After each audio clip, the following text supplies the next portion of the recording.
Assalamualaikum warahmatullahi wabarakatuh. Pada kesempatan hari ini, izinkan saya Wisnu Kurniawan Soekarna dari Lembaga Pendamping Proses Produk Halal Edukasi Wakaf Indonesia ingin memberikan sedikit pencerahan mengenai pentingnya sertifikasi halal bagi pelaku UMKM.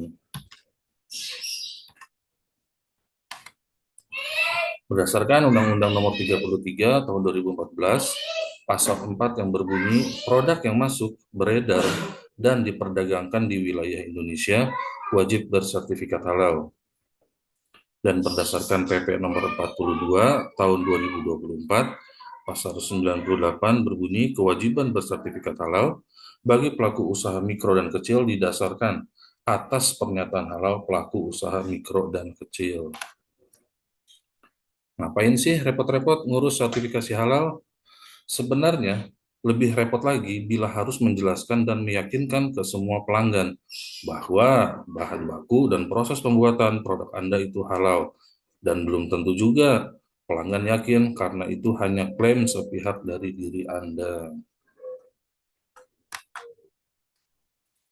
Berdasarkan data sebesar 87,2%, yaitu sekitar 229,6 juta jiwa penduduk Muslim di Indonesia. Itu merupakan potensi market calon pelanggan dari usaha Anda. Oleh karena itu, diwajibkan konsumsi produk halal. Apa yang dimaksud dengan identitas halal? Seperti yang kita ketahui, identitas umum itu beda-beda, banyak jenisnya, ada mengenai dengan identitas kependudukan, identitas warga negara berupa paspor, identitas perkawinan berupa akta nikah, identitas izin berkendara, SIM, A, B, dan C, identitas kendaraan, BPKB, identitas properti, itu sertifikat tanah, identitas asal usul, yaitu akta kelahiran, yang lagi rame sekarang nih, identitas pendidikan, ijazah. Nah, identitas halal itu berupa sertifikat yang dikeluarkan oleh BPJPH. Berikut buktinya ya. Tampilannya seperti ini. Nah, bagi pengusaha, kepercayaan adalah hal utama dan mahal karena itulah sumber penghasilan berkelanjutan. Untuk pelanggan, ketika melihat sertifikatnya, dia langsung yakin, langsung nyaman, dan langsung senang. Bagaimana cara mengurus sertifikasi halal bagi pelaku UMK? Syaratnya sangat mudah, hanya ada 7. Yang pertama yaitu KTP pelaku UMKM. Yang kedua, jenis produknya maksimal hanya 10 varian. Yang ketiga, itu merek produk. Keempat, foto produk. Yang kelima, foto tempat produksinya. Keenam, memiliki NIB atau nomor induk berusaha atau KBLI. Dan yang terakhir, memiliki omset masih di bawah dengan 15 miliar. Berapa biaya mengurus sertifikasi halal bagi UMK? Biayanya yaitu 0 rupiah, gratis 100%. Tapi kalau bayar sendiri ya 230.000. Sayang jika uang itu kita pakai untuk kita bayar ya, lebih baik kita pakai modal hitungannya. Apa saja jenis produk yang dapat difasilitasi sertifikat halal gratis? Berikut adalah yang dapat difasilitasi. Pertama, olahan buah dan sayur, permen dan coklat, tepung dan sereal, roti dan bakery, ikan dan olahan perikanan, telur dan olahannya, gula, madu dan pemanis, garam, rempah, saus dan kecap, makanan ringan, siap santap, kedai makanan atau kedai minuman, susu dan analognya, lemak, minyak, dan emulsi minyak, terakhir es untuk dimakan. Nah, berikut tampilannya, flyer-flyer yang bisa kita sampaikan untuk para pelaku UMKM.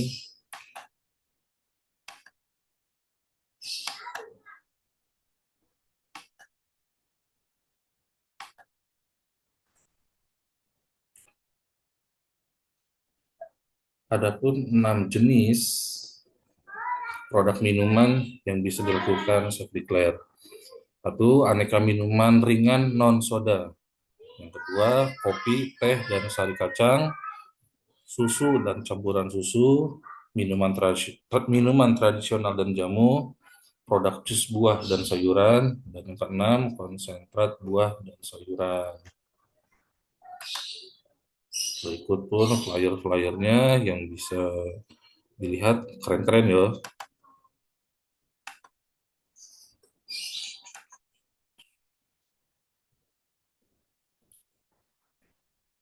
13 warung makan yang bisa dilakukan untuk sertifikasi halal.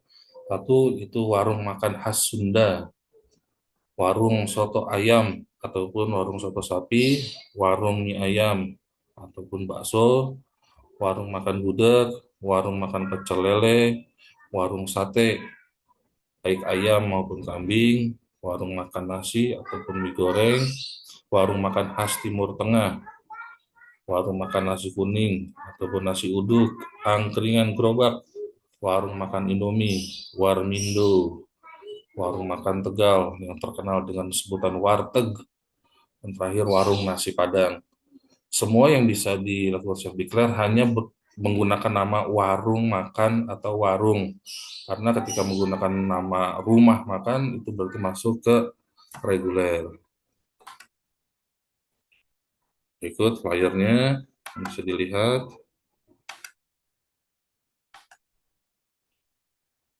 mengenai terbit sertifikat halal berapa lamanya. Kalau dilihat dari waktunya itu berkisar 7 sampai dengan 14 hari kerja dalam keadaan normal setelah pengajuan melalui si halal BPJPH. Ini dalam keadaan normal, perlu digarisbawahi. Apa risiko bila produk atau usaha Anda tidak memiliki sertifikat halal? Deng deng. Bila ada pelanggan atau kompetitor memviralkan bahwa produk atau usaha Anda tidak bersertifikat halal, apakah akibatnya bagi usaha Anda?